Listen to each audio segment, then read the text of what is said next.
Assalamualaikum warahmatullahi wabarakatuh. Oh my God! Madayaw, umayong gabi kaninyong tanan.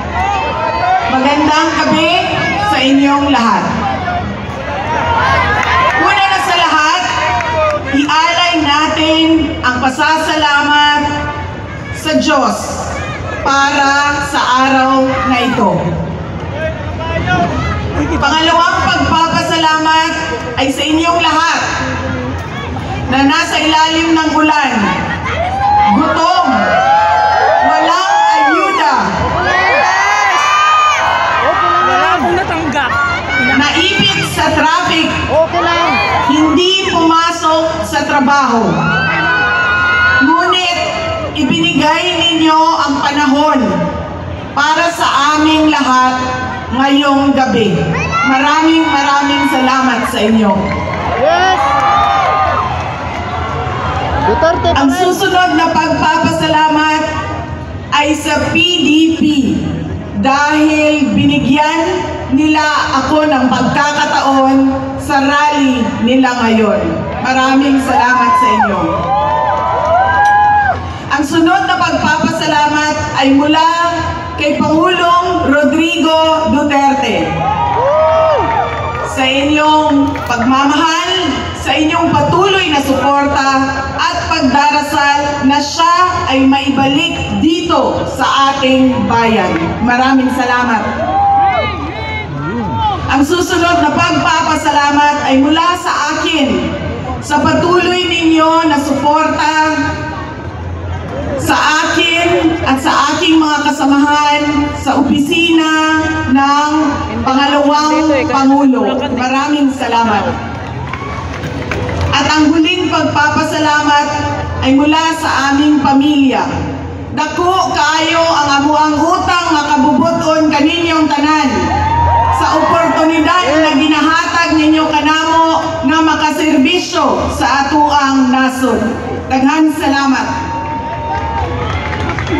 Duterte pa rin. Ang pwesto na kinatatayuan ko ay hindi para sa akin. Ito ay para sa Pangulong Rodrigo Duterte.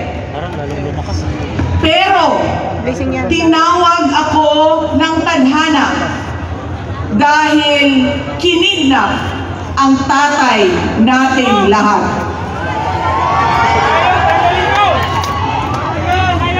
Sa pagkakataong ito, Babasa yung ano nila. nakatayo ako sa entablado Kameraman yan. at humaharap sa inyo. Hindi bilang kandidato. Event na to eh.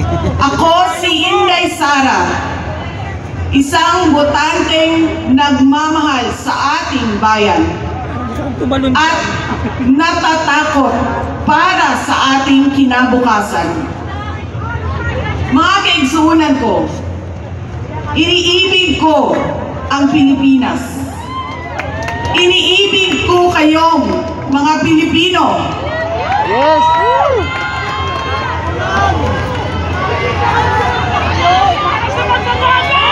I love you too.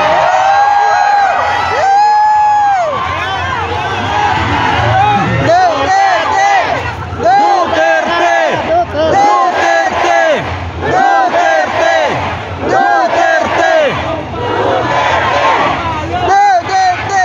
This election will decide the future of our country. Ang boto ninyo ang magbibigay katiyakan kung maituloy ang pagbabago o tuloy-tuloy na lang tayo sa kapahamakan. Filipinos deserve better. Nagpapasalamat ako dahil nandito pa rin kayo at nakikinig sa akin sa kabila ng kaliwat kanan na paninira nila. Kahit anong sigaw niyo. In the past months, my name and my family's name have been dragged through the mud. Kamera yan eh. Yung kamera niyan. I have repeatedly said it before. And I will say it again now. I am not the problem of this country.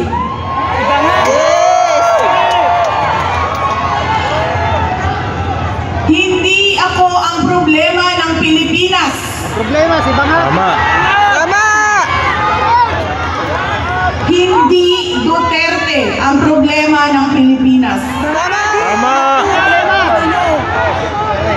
Sino nga ba Sana matukang na ang kayo. tunay na makikinabang kung tuluyan ng burahin sa mundo ang pamilyang Duterte? Komunista. Bangag! Hindi ang mga Pilipino. Lalo nang hindi makikinabang ang mga biktima sa krimen, mga walang trabaho, mga naghihirap, o maging ang mga nagugutom. What we are witnessing is a systematic demolition job against political opponents that once dared to put the country first, even if it meant going against the most powerful interests That's true. in our homeland.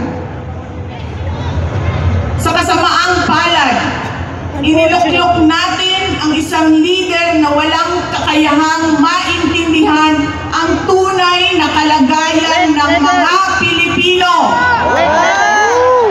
Bangag. At higit sa lahat, hindi kayang magdesisyon para sa kapakanan ng sambayanan. Tama yan. Pinagbabayaran natin ngayon ang pagpili ng maling leader. Nakikita natin ang lantaran at walang pakundangang paglabag sa ating saligang batas. Pinamumunuan din tayo ngayon ng isang taong patuloy pa rin tumatanggi, sumailalim sa isang pampublikong hair follicle drug test. Takot! At nagsinungaling sa 20 pesos ang bigas. Nako! Sinungaling pala yun. Budol! Sakit Budol pa, na naman. nakuha nilang kidnapin ang dating Pangulo. At dali-dalian nilang itinapon sa ibang bansa upang litisin ng mga dayuhan. Ngunit, higit pa sa mga kabiguang ito, ay isang mas malalim na pambabastos at panghihinsulto sa ating mga Pilipino. Iniinsulto nila tayo sa paggamit ng ayuda upang bilhin ang boto ng mga tao. Nako! Ang ayuda ay hindi naman likas na masama. Sa katunayan, marami ang natulungan ito noong panahon ng pandemya. Ngunit, kapag ginamit ito para manipulahin kayo at pagsamantalahan ang inyong kahirapan upang manatili sila sa kapangyarihan, nagiging sandata ito ng pang-aabuso. Again, Filipinos deserve better. We must return to long-term, concrete programs, not short-term dole-outs that are being abused by those in power. Ang kailangan ng Pilipino ay isang mabisang food security program. Isang programa na tutugon sa problemang pinakamalapit sa bituka, ang gutom. Ang kailangan ng Pilipino ay isang modernong hybrid education system na nakasandal sa pagtuturo ng disiplina at pagmamahal sa bayan. Ang kailangan ng Pilipino ay isang tunay na universal healthcare system na tutugon araw-araw sa lahat ng health centers at hospitals at hindi lamang sa mga supporters ng politiko. Ang kailangan ng Pilipino ay matibay na infrastruktura. Let us build into the future. Ang kailangan ng Pilipino ay oportunidad sa hanap buhay at trabaho dito sa loob ng ating bayan. Masakit sa kalooban nating lahat ang kalagayan ng maraming nating OFWs na malayo sa kanilang mga mahal sa buhay. At higit sa lahat, ang kailangan ng Pilipino ay peace and order. Kailangan nating ganap na puksain ang kriminalidad, illegal na droga, terorismo, at insurgency sa pamamagitan ng makatotohanang non-partisan Philippine National Police na suportado ng ating sandatahang lakas. Kinahanglan undangon nato ang batasan sa pagpili sa mga kandidato nga gikan sa political dynasty. Kining mga sikat nga apelido nga magsayaw-sayaw ra o magkanta sa atubangan. Igo ra magpakatok, undangon ang mga party list na gipanag-iya sa mga dato. Undangon ang mali na pagpili sa atong mga opisyales. Undangon ang budol o pagpamakak. Dabi ni Sayana. Kailangan natin mag-vote straight sa mga taong magtutuloy ng nasimulan ni Pangulong Duterte. Yes! Yes! Idiretso natin ang boto. Number 38, Rodante Marcoleta. Number 10, Jimmy Bondo. Number 56 sa balota, Attorney Vic Rodriguez. Number 22, Bato de la Rosa. Number 28, Bongo. Number 53, Apollo Kibuloy. Number 34, Raul Lambino. Number 30, J.V. Hinlo. Number 58, Philip Ipe Salvador. At number 42, Doc Marites Mata. Alam ko, hindi kayo matutuwa. Pero iboboto ko si Amy Marcos.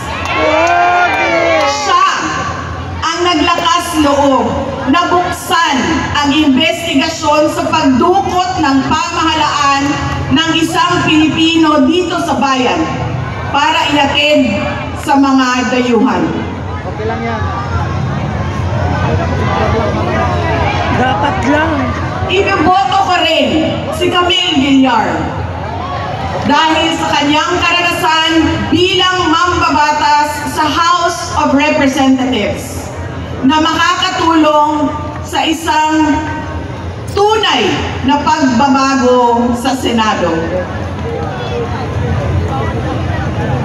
Hindi ako mapapagod na sabihin ito. We Filipinos deserve better. Tunay na kapayapaan at kaunlaran na hindi lamang para sa iilang politiko at mayayaman. Kaya sa May 12, kailangan natin maging mapagmatyag. May mga ulat at bulong-bulungan na may mga kumikilos na sa iba't ibang parte ng ating bansa. Mga babala na maaaring nagsisimula na ang malawakang dayaan sa halalan ng alyansa. Ang binuong alyansa ay isang mapanganib na pagsasanib puwersa ng isang administrasyong walang kakayahan, mga elitistang liberal, at mga tinaguriang makabayan na ang tunay na hangarin ay manatiling mahirap ang taong bayan. Isang alyansa na handang ibalik tayo sa kadiliman ng narco-politics, sa bangungot ng Typhoon Yolanda, kung saan ang mga Pilipino ay iniwan sa ulan, sa gutom, at sa kawalang malasakit. Ito ang alyansang muli nais nating alipinin gamit ang kahirapan, kasinungalingan, at kapangyarihan. Sa May 12, bumoto tayo ng may buong dangal. Bumoto tayo ng may tapang. Let us show the world that no amount of vote buying or cheating can suppress the fury burning in our hearts. Time and again, you have heard me say, God save the Philippines. Ngayong Lunes, bumoto tayo ng diretso, and let us all save the Philippines. Yes! Ako si Inday Sara Duterte, isang botante. Syukran.